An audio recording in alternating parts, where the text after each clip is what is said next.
If you use OneDrive as your cloud storage solution on your Mac, you probably notice that it quietly eats up storage and it slows down your computer. And it's kind of a mystery, right? Because OneDrive is supposed to take off files from your storage so that it can run faster, but that's kind of not the case sometimes. So here's how OneDrive works on Mac OS. The program gives you a folder that you can access from your Mac that you can just kind of drag and drop things into, whether that's whole big size folders or just single photo files. And the things that get put into your OneDrive have three file states, which is cloud only, locally available, always on this device. And although OneDrive is taking those files off of your computer and putting it into the cloud, the whole background syncing process and just indexing your Finder, that's a lot of CPU activity and ultimately slows down our Mac. And if you're not plugged in, it can drain your battery really fast too. So if all the files in your OneDrive folder is up in the cloud and you start clicking on files that you want to preview or just look at, it makes it locally available by downloading it back into your device so that you can see it. And if you're just doing that over and over again, you're actually downloading a bunch of files back into your device and taking up a lot of storage rapidly.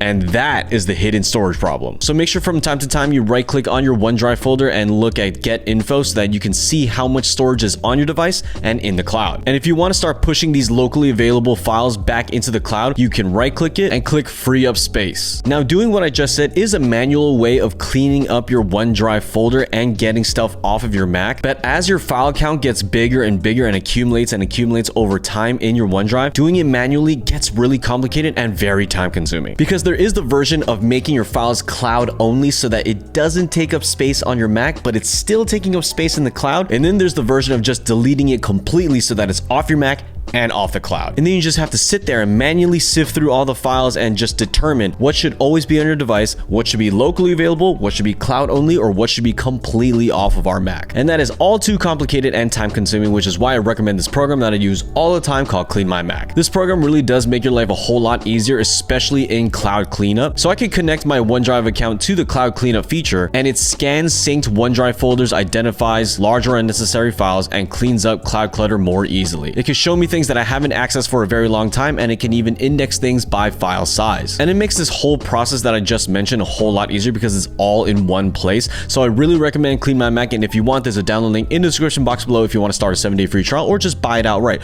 But I highly recommend this program. So here's what I would personally advise for best practice for OneDrive. Keep large files cloud only, periodically clean the OneDrive storage out, and avoid letting the sync folder become a huge system hog, because when you just designate a folder to always be background syncing, that could just add a whole lot of storage problems that you don't want to deal with in the future. So thank you for watching this video. Make sure you like, subscribe, and hit that bell notification for more Pro Mac tips.